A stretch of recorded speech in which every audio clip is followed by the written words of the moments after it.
Hey everyone, welcome back to another video, and today you'll be learning about scope and returning. Scope will be easy, but returning might be a little bit harder, so I'll try my best to explain it. So to begin with scope, just create a function. I'll just name it test, and let me call it. And basically scope defines where a variable can be accessed. So for example, if I create a variable inside of this function, local, we'll just name it apple, is equal to 5. And if I print apple, it should print 5 into the workspace. And as you can see, it printed 5. And so, but if we wanted to print it outside of the function, so if we try to, here, let me do it underneath here. We try to print apple outside of the function, not in between the parentheses and the end, see how it's underlined? It probably won't work. So if we run, it will print 5 and nil. And nil basically means like no value, like it's like an error. So in order to access it outside of the function, you have to return it. Let me just run. So in order to return it, it's pretty simple. You just type in return, and then you want to return the value that you want. So I want to return the variable apple. So after you returned it, you have to access it outside of here.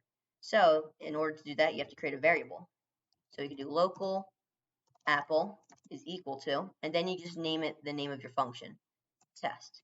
And this basically makes it so you can access your function and access your apple variable because you returned it. So and now if we want to print apple, it should work. And as you can see, it printed 5 twice.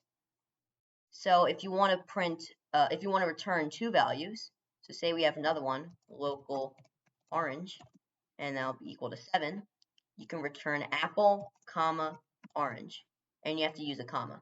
So if you want to access it over here, you do local apple, comma, orange, and now you can access orange, and it works. And it printed 5 and 7. Another way you could do this is just by removing the local.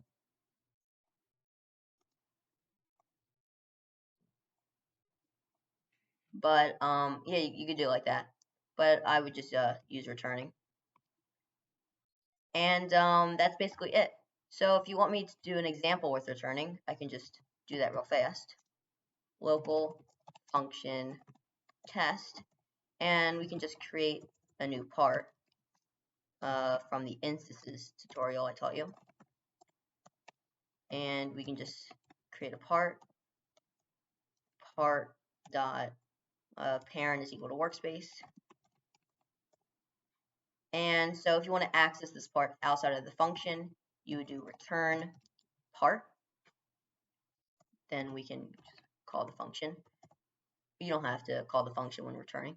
And then you would do local part is equal to test.